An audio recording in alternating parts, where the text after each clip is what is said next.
In this video, we'll be learning how to freeze movement using a fast shutter speed. The first thing I want you to do is just zoom out all the way to 18 mm so you can see most of the scene on your camera. So let's just look at your live view. Make sure you're on your live view, and you'll see when you zoom out, you'll just start to see more of the scene, just like shown in the video right now.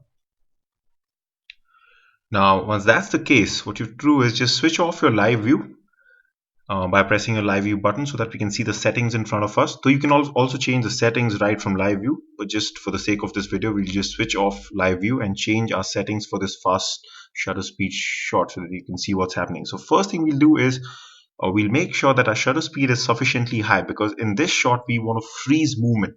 So we'll make it 1 by 160. And once you're done with that, the second thing you have to do is change your aperture value. So just make this the lowest that you can. So that's going to be f3.5, because you're zoomed out, so you'll be able to go all the way down to f3.5.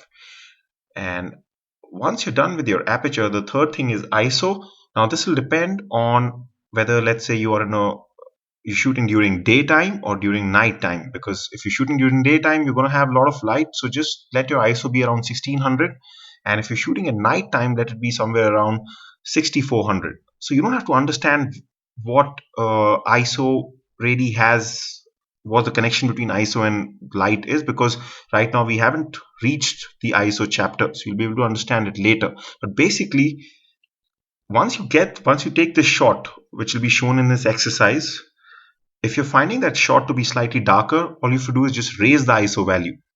Okay, and later on you'll be coming to know exactly which ISO value to use. But anyway, that's something to be done later. Right now I want you to put your hand in front of you and lock focus on your hand. And once you lock the focus, just start moving your hand. Just start in a wave-like fashion, like you can see in the video. And then just take the shot. And you'll see that even though you were moving your hand came out to be frozen. This is because we were using a fast shutter speed of 1 by 1/60th of a second. That's how fast shutter speed works.